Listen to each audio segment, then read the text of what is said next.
Today we will discuss a little bit introduction about the computational fluid dynamics, and we will try to link it with the food engineering and consider the application of CFD on food engineering domain. So let's move forward. First thing which it comes to our mind that why we need to do CFD uh, and what are the information which provide by the CFD which does not provide by an ordinary software or ordinary condition. So as we know that the fluid which move from different part of the process, considering in the food industry, this is a typical diagram of a dairy industry, which comprises of uh, different operations, including the pasteurization, and then there are some centrifugation process. All these process comprises of the transportation of liquid with a different cross-sectional areas, and obviously when the liquid transport with different solid surfaces, its behavior to understand it's complex, and that flow is nothing less than three-dimensional complex flow to understand. Okay, so CFD give us the freedom to understand, considering the liquid properties and uh, what is the layer to layer behavior, or if we can observe the streams behavior. um, Either they are in the laminar region or they are eddies in certain process. And the most interesting thing is, in some of the process in the food industry, typically we want the liquid to move in the eddies, or we want the liquid to interact with the other type of the uh, phase, like in a spray drying we interact the liquid milk with the hot air or any other drying medium in order to make it completely dry and extract a dried product from that operation.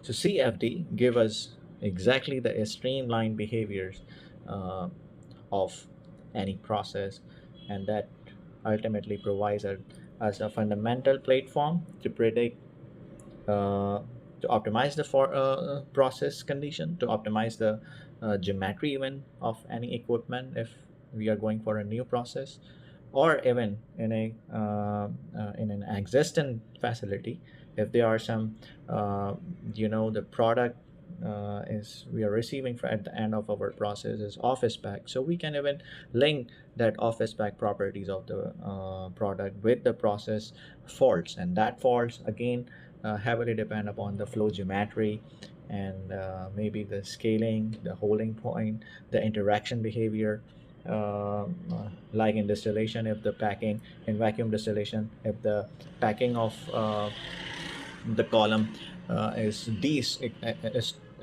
structured, then obviously that we can observe the office spec behavior of the product which we are receiving at the end.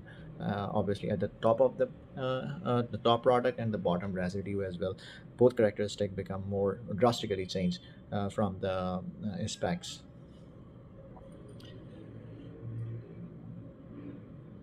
So, in understanding and considering the applications or the facilitations provided by the CFD, um, uh, very much related to the food industry, I gonna explain in giving some examples. And in example one, I will consider the example of an airflow inside in a spray dryer. And then we have a second example in which we will consider the simple case of a velocity distribution in a pipe band. Okay. And then we have example three, in which we will discuss why does the pressure drop increases, and how the turbulent and sudden expansion contraction bands and other factors impact our process, and that can ultimately be predicted by the CFD more smartly as compared to any other experimentation or with less time.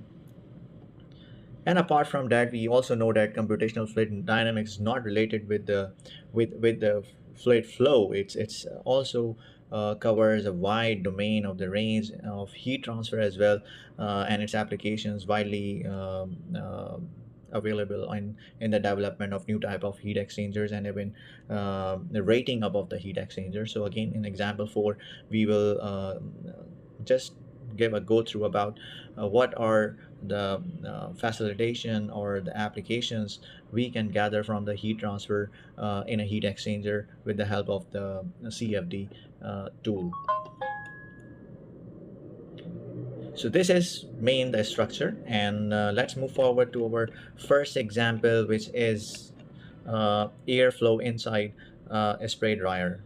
We all know that a spray drying process is one of the very important process of any of so many food industries. Considering the powdered milk product, considering the the powdered flavored, even encapsulation material can also be dried and then applied to various applications. Apart from that, there are food additives or food flavors which also be extracted with the same method of spray drying. So considering the food industry, spray drying has enormous applications, and its geometry is again very complex because there are three fluid system which directly come in contact at a very single operation. First is the liquid which we are supposed to dry. Let's suppose the examples are milk, or maybe different types of the fresh juices, over which we can utilize in order to extract out the flavor, which is feed it to a drying chamber, which sometimes abundantly utilized with the pneumatic air or maybe rotating atomizer. And then there is a hot dry air which we also feed that in a way that the small droplets of the milk directly come in the contact of this hot air, and ultimately that due to high surface area contact, the moisture will be removed at the downstream of the process and went up to the exhaust side. On the other hand, in this chamber, we can collect out the intermediate product that might contain the moisture in it. And apart from that, in the downstream cyclone, there are two products. One is the exhaust gas, and the second one is the powdered uh, product. So considering this operation, we can see here how complex its working is, and it's heavily depending on different types of the flow. Like we have, first is the liquid feed, the milk. The second is uh, the hot air, how its velocity changing, how the flow rate of the milk changing, how the pressure of the air is changing, what is the volumetric flow rate of the air. And apart from that, there is an energy transformation as well within the equipment. So obviously the hot air may enter at variable temperatures. So on the response of that, we come up with different drawing impact on this experiment. And if we utilize the CFD, so CFD provide us a wide range of the results. Like if we see the first contour result, in which they are explaining the velocity distribution in a 3D model. This is a 3D model, and it's comprehensively describing us with the passage of different grade, that how the velocity at each portion of the drying chamber is varying, and ultimately is governed by the boundary conditions which we provide at the beginning of our case. In the second contour, we can easily see that how again the same velocity distribution is changing. In the first, there is a zero swirl case, and then we have a 15-degree swirl case, and at the last we have 25 angle swirl case. So with different conditions and behavior and angle, we come to know that how exactly the the liquid impact of a very simple operation or a complex operation. And we know that these solutions are quite complex mathematical models. So CFD can provide you the freedom to solve your case with a very quick solution with the help of computation with different conditions. And the smartest part of this operation or tool is that whatever you are receiving, it's look like a gradient result, but all these data can be extracted out in an Excel file, and then uh, you can transfer this into a mathematical model with the help of MATLAB work. So that again can be transformed into a AI model to predict the the production efficiency, the fault event prediction you can do within your operations with the help of these data. So again, this is a very smart tool related to the uh, considering the food industry. In the second example, where we can see the velocity distribution in a simple pipe band. It's a very simple process, but we can say that even a simple process has complex uh, understanding of the flow, and which ultimately complex to understand, and in some of the behavior of the liquid is quite different. And even with a very small change in boundary conditions, liquid properties, or even the solid surface condition, uh, the eddies formation can be changed. The velocity profile ultimately affected by the eddies or rotational flow can be developed and driven.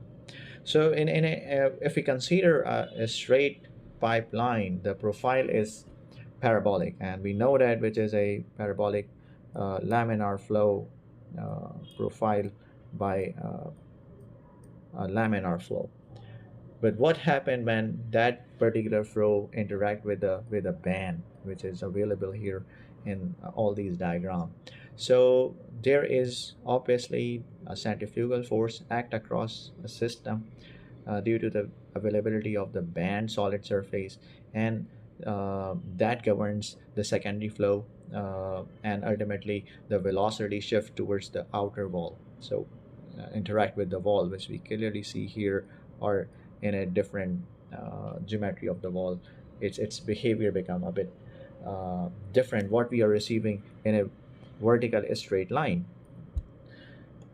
So this ultimately cause higher pressure drop, because there are certain velocity which cause energy dissipation, energy loss, and might cancel out or resisting the incoming fluid, and that ultimately cause as well the possible erosion in your system and uneven flow distribution in your process. So in with the help of the CFD, we can develop the velocity contours of different behaviors over a different range of the results. Okay, and those contours will describe as the velocity contours, the pressure losses distribution, and even if there is a flow separation available at a particular sharp banding. And definitely usually flow separation occur in a portion where we have a flow with a high velocity, and then it's bend up to a certain angle. So whatever the boundary condition we have here, the thickness of the boundary condition available here, it gradually reduces while reaching to the bend point of here. And this is the point where the flow begin to separate. So even we can predict the flow separation and exact geometry of geometric dynamics of the flow. Let's consider a flow of a water which is a transparent liquid, and even by experimenting a band of a pipe which is transparent like glass or plastic, You cannot extract out a comprehensive data as compared to what you can receive with the help of computational fluid dynamics. So, CFD help predicting us in understanding the velocity behavior of any type of the process with a particular with a typical geometry, and we can also predict the pressure loss and the typical conditions of the flow, like considering the boundary layer thickness, and where the flow separation is occurring. So those are the complex terms to calculate without utilizing CFD. Then we have a third example of why does pressure drop increases, and what are the factors which ultimately affect the pressure drop to increase. All we know that from um, Bernoulli's equation, the pressure drop is very much related to the friction, and uh, but those are for exactly an ideal one, but in a real system, your system is not much only linked with the friction. I mean that if your pressure drop is not heavily linked with the friction, obviously it's linked with the friction as well, but there are other factors like the turbulency behavior of the flow. uh, Obviously, if you're offering certain expansion, contraction, and there any bending of the equipment or the geometry of the solid surface over which the liquid is allowing you're allowing to flow, and you're allowing liquid to process. And at the end, the most important thing, the surface roughness, that ultimately heavily depending the pressure drop as well.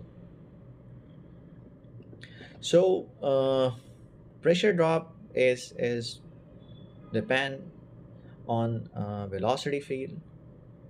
We can say, if we compressed all the above information, so we can say ultimately it depends on the velocity field, the wall shear stresses, and the flow regime, the pattern over which the flow is moving. So these are not simple equations to solve. Like if we have to solve the same system uh, with uh, with analytical methods, and for that we need to solve the momentum equation, the Bernoulli equation, to get our solution. But for a 3D and turbulent region flow, in which even the flow viscosity is changing, it's very complex. So CFD uh, give you uh, an opportunity to solve that type of cases with less uh, time. So for example, we have first case, like if the flow in a straight pipeline, so we can clearly see the velocity distribution is very straight, and the pressure drop is obviously much low. But if there are eddies formation, eddies formation is it depends on the viscosity and the unvis I mean the viscosity of the liquid. So if the eddies or formation is very high, so ultimately that will cause high pressure drop, and that eddies formation is not related with the Reynolds number only.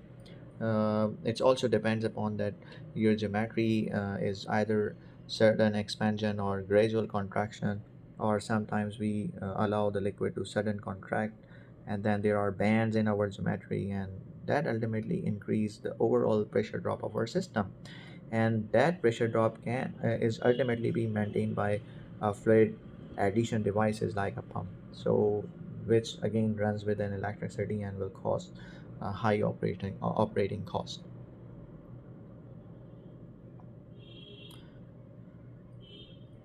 CFD not only solved the fluid flow system, but it's also assessed to solve a complex heat transfer or heat transferring behavior of the fluid. Um like there are different types of the heat exchanger. We have here is a type of shell and tube heat exchanger.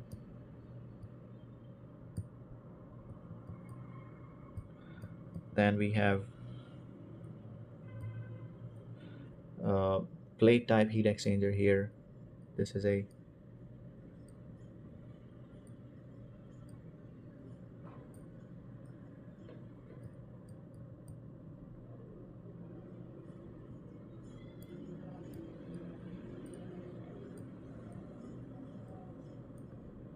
Then we have here a double pipe heat exchanger. All geometries are very identical and different, and all the purpose of all these three equipment is to transfer or uh, extract out the heat which is provided by the liquid at the initial stage.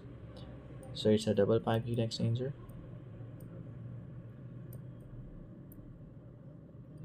So if we need to evaluate which equipment is feasible for our process, so direct investment or development of the equipment will cost so high you.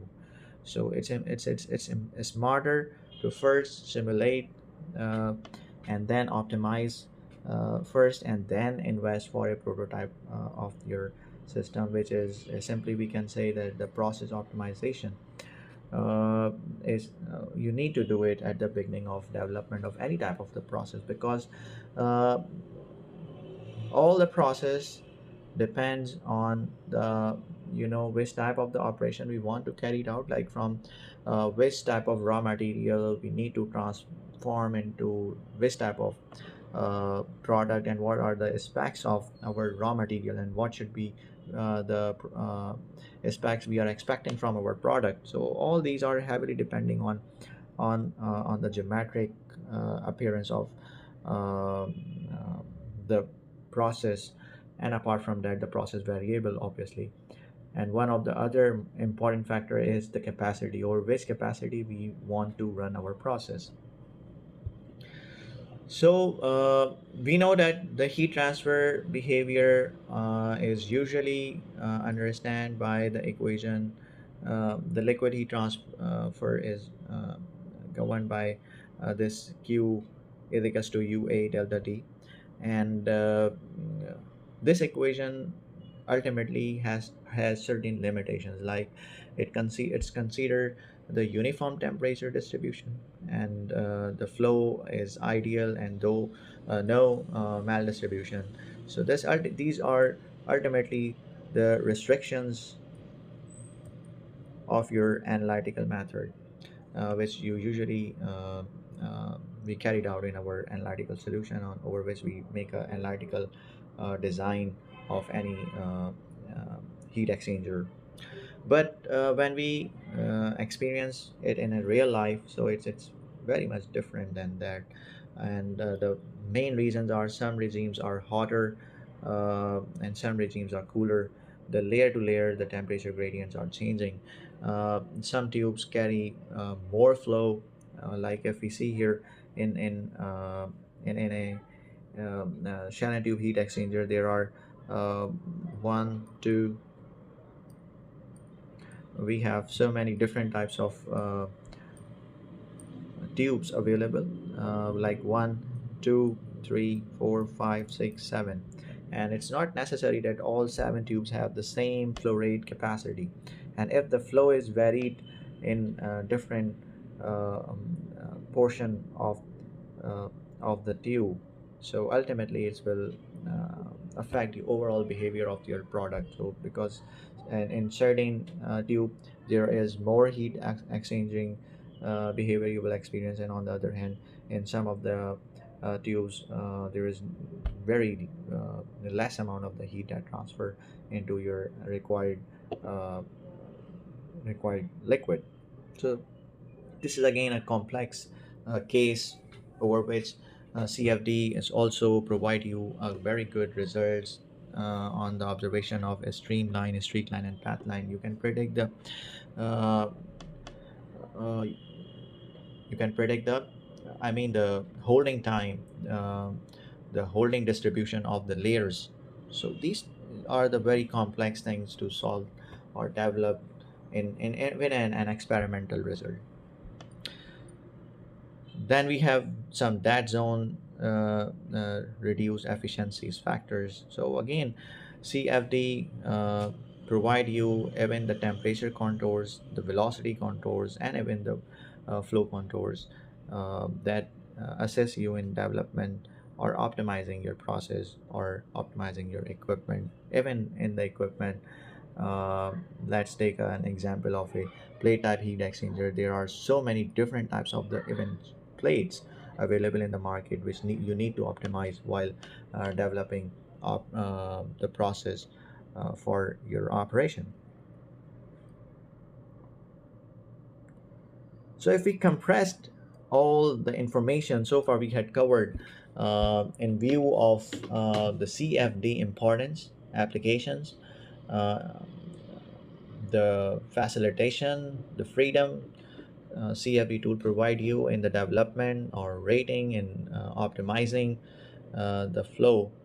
So we can compress our information in a way that all these system has complex geometry. Their flow is complex and turbulent. Might be in certain region we have a laminar flow, but due to the change in the flow area or the geometric of the flow changes, ultimately we uh, experience some turbulency in our flow patterns. Then ultimately our process is coupled with the heat transfer equipments or heat transfer behavior of the process and non-linear equations. So we know that all these processes will govern. Their governing equation is the Navier-Stokes, and that equation is a partial differential equation, which is a non-linear equation, and it's almost to solve them in an analytical solution for a real system, because in real system even the viscosity is a function of some other variables like the temperature, and maybe sometimes we have the viscosity as a function of the velocity as well and the pressure as well. So the analytical solution is possible and it's considered to be the most accurate, but it required uh, a lot of time to solve uh, for a complex system, and right now we can consider it as an impossible for someone to solve it. So if we compare that without CFD and with CFD, what CFD exactly make the difference? So if we don't have the CFD, we will supposed to uh, uh, uh, solve our system with the help of experimentation, and that experimentation requires a lot of trial. And you know that due to the presence of the human work, the error margin will increase a lot. So CFD will provide us less time of the simulation, but again it's important that your results are realistic and you are validating your results. For that ultimately you have to require some experimentation results as well. But if you heavily depend on without CFD, so the number of the trials will be much higher, and even including much higher trials due to the presence available of the human error or other sensor error issues. Your calculations can have a great uh, error in your there are a lot of error available in your calculations. But CFD give you a comprehensive data, and we had covered the case like a spray dryer, the heat transfer, the bending of the pipeline. So all these representing that layer to layer data can be provided by the CFD, which is a in an experimentation is impossible. So if the second factor is again expensive equipment. Why? Because for a simple operations you are supposed to employ a lot of sensors to investigate, and with the help of the CFD we can just we have to provide them an accurate model, an accurate selection of the model, good boundary conditions, and even with the help of that we can predict much higher data as compared to what you are receiving from a very expensive prototype equipment which include a lot of sensors, analyzer sensors, pressure, velocity, and different types of sensors. So without CFD, as we know that limited measurement can be received, and obviously simulation give you cost effective. It does not require a very high cost. You can solve your system with a smart computation. And with experimentation, you need to develop correlation, which is gas-based design. But CFD, there are methods, techniques that if you adopt, you can uh, not only optimize your process, you can smartly correlate certain variables, or even you can develop a new types of dimensionless number, and which can be correlate with your process variable.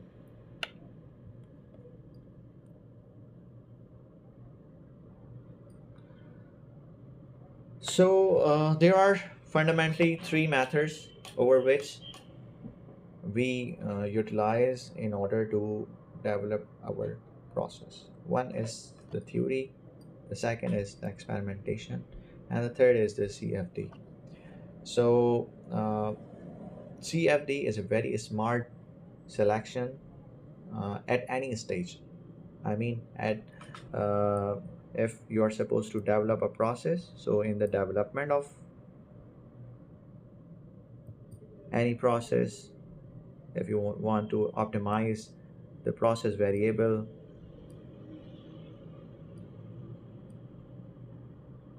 if you want to optimize the process condition, so CFD assess you and provide you a trend. And if you have developed a prototype, so again, even you have a prototype uh, which include a lot of numbers of sensors available in your experimentation, uh,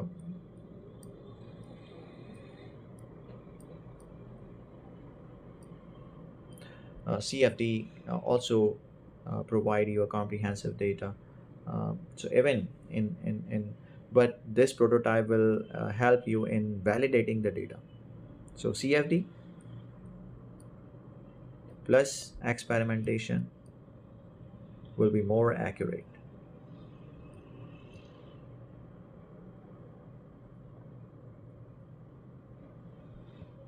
and more reliable.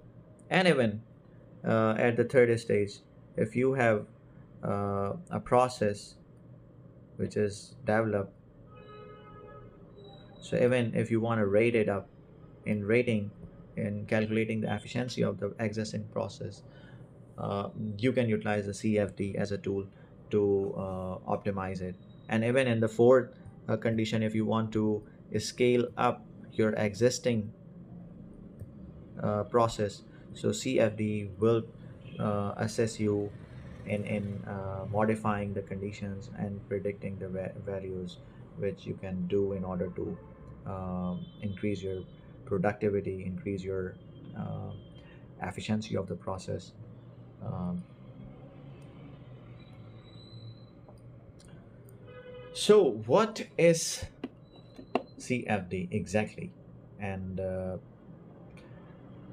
what CFD all about?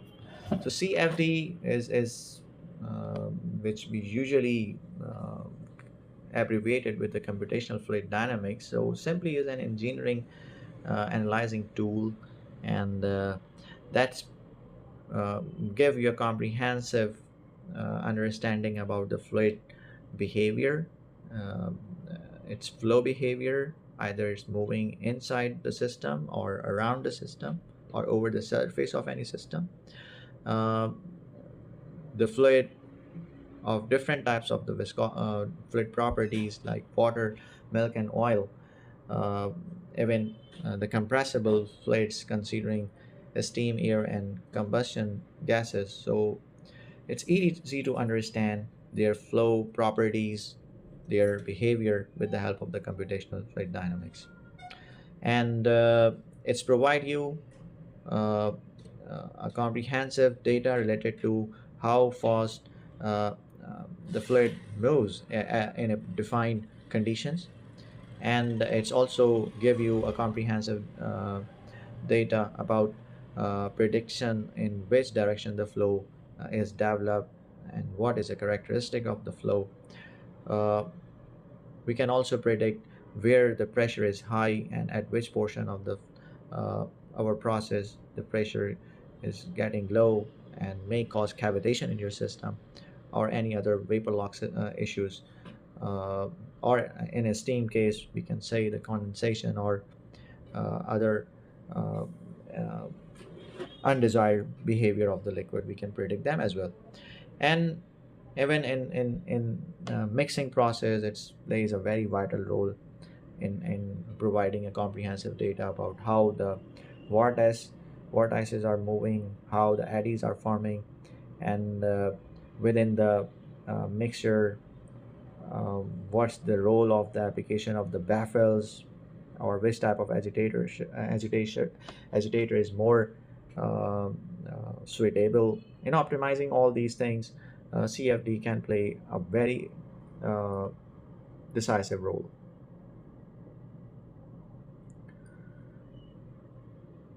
These are some of the more definitions that's also compressed, uh, um, extend the computer CFD explanation, and it's what are the subject areas of the CFD. And I consider that in our in the case explanation I had covered most of them.